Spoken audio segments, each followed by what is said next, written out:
una woto sem wo fe wanantu wo kala emema mpemema pe respect. Okay. Emema pe first thing respect.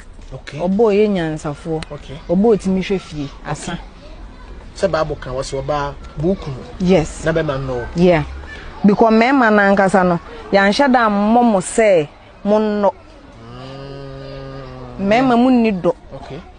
But obetimi ache bema attention with respect. Unim se bema o respect na ete se na waye na duro.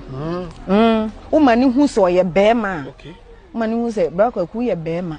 O di me bu mame. O de respect me rani. Assembly.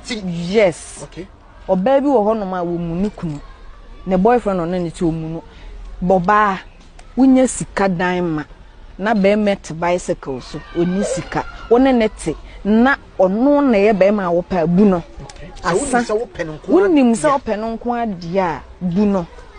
Hwe be ma be ye japade am o respect. Okay. Be ma bebre dia mememfi ye japade ma ma bi because of enkwala. Be ma nyansafo no wo a obeye japade ama ne ba enye wo. Okay. Enti no wo ye ne maame enti no wo access to nine no but enye wo dia. Se be ya nkwa ne nkotena ba bi na ba bi ba se. Yes. Obeye na wonya ba bi di utia. Di utia to enkra ne enti. Ba be mo